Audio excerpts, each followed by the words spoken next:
In the scooter world, there is a legendary Yangwang that looks like a twin cylinder but is actually a 3-cylinder. Since its first generation was launched, it has dominated the sports scooter category, captivating many riders. Today we are looking at the legendary top-tier scooter, the Yangwang Yamaha TMAX 560.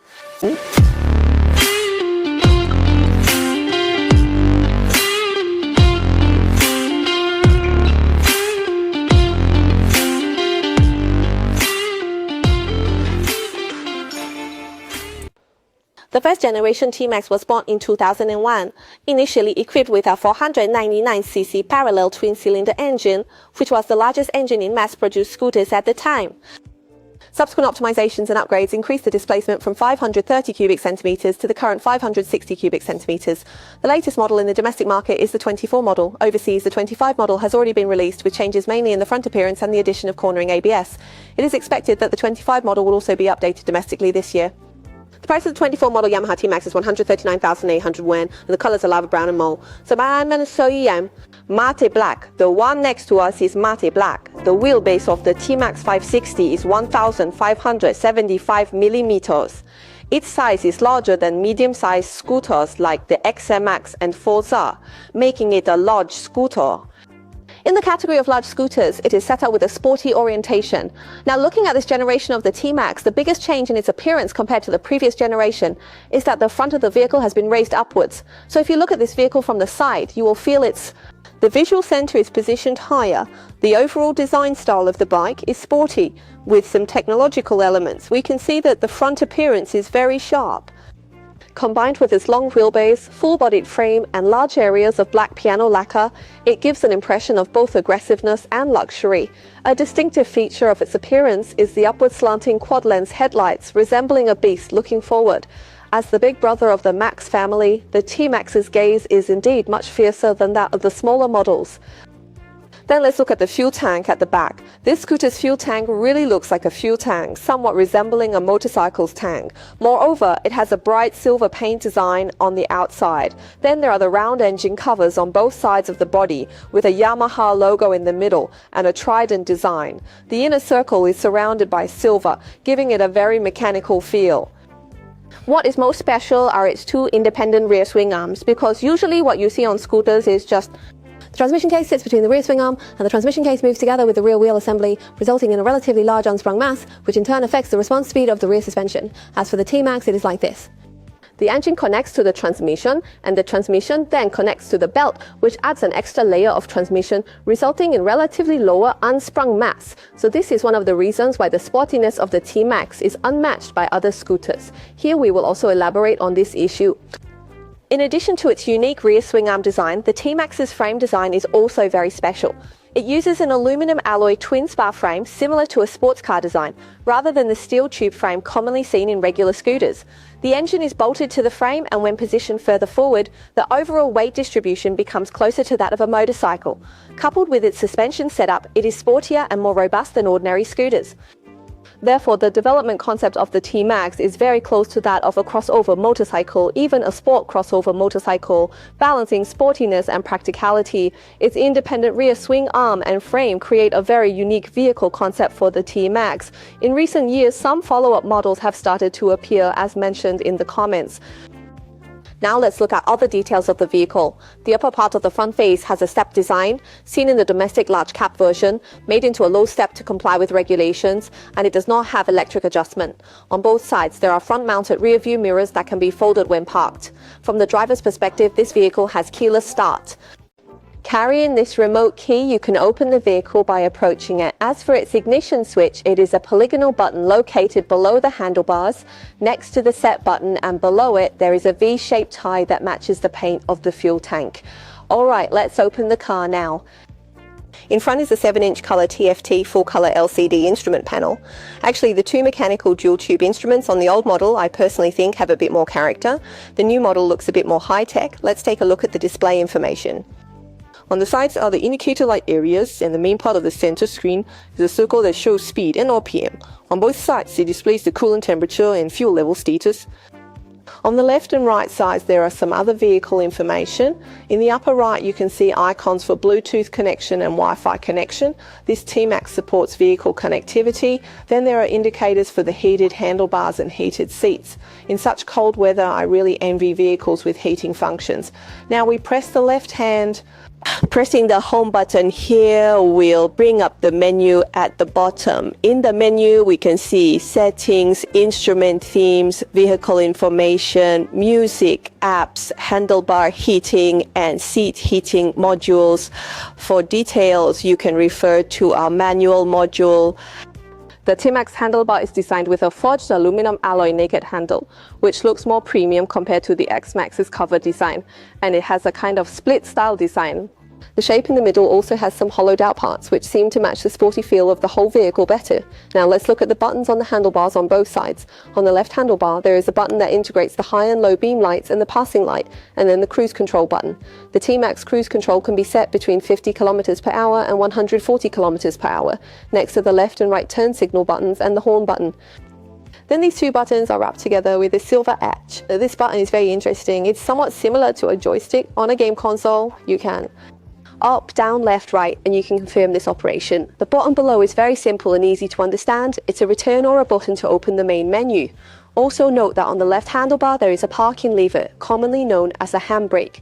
On the rear brake side, we can also see the parking mechanism. It's not two calipers, the top is the handbrake and the bottom is brake caliper. If you park on a sloped road, this handbrake is very useful to prevent the vehicle from rolling. On the right handlebar, there is a red start-stop switch and a mode switch button. This button can switch between S and T modes, where S is for sport and T is for touring. These two modes have different settings for power output, ABS and TC. Below is a hazard light button, and there's also an ignition button for when the power is on. As we mentioned earlier, both handlebars have heating, which can be set to low, medium or high levels on the instrument panel. The front levers, both left and right, support 5 levels of adjustable openings. Moving down to the right, there is a small storage compartment, and this handle is accented with silver. When open, it has a built-in damping feel. Inside, let's take a look at the storage compartment. There's a place to put a phone, and there's also an elastic strap inside in case you're worried about the phone not being secure. There's a 5-volt USB port here. Let's open it and take a look. The remaining space is quite small. Generally, you can put a cloth or the remote key in here. The symmetrical position here does not have a storage compartment because it houses the vehicle's battery. If your vehicle's battery is low, you can open this to jump start it. The TMAX nameplate in the middle, when opened, reveals the vehicle's air filter, making it convenient for you to replace it yourself. Then on both sides, there is the footrest space where you can place your feet flat or at an angle. On the left, this slanted step handle, when you open it, you can see the vehicle's coolant reservoir. The TMAX fuel tank capacity is 15 liters and it uses 95 octane fuel. The seat cover is not opened with a mechanical key. As long as you have the remote key with you or it's hidden in the storage compartment, you can directly pull the cover open, refuel, and then press it back in place. Okay, looking at this seat, it is actually the visual focus of the entire vehicle. We can see that this seat is very wide, and it also has a seat heating function similar to the handle heating with 3 adjustable levels. Here there is also a backrest which can be adjusted forward or backward according to your body shape or riding habits.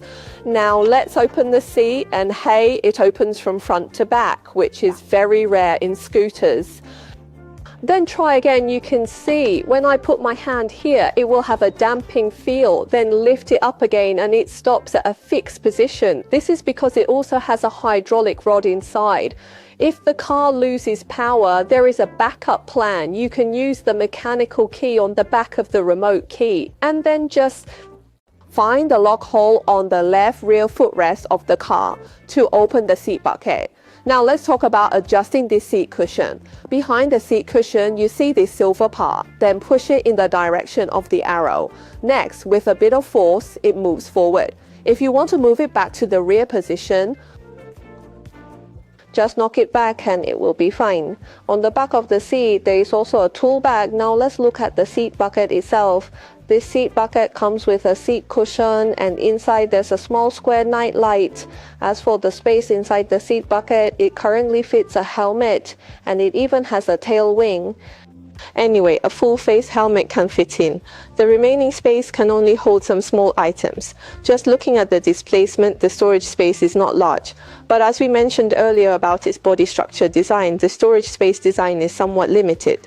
Behind the seat, there are two large handles, and the rear footrest is a spinning type.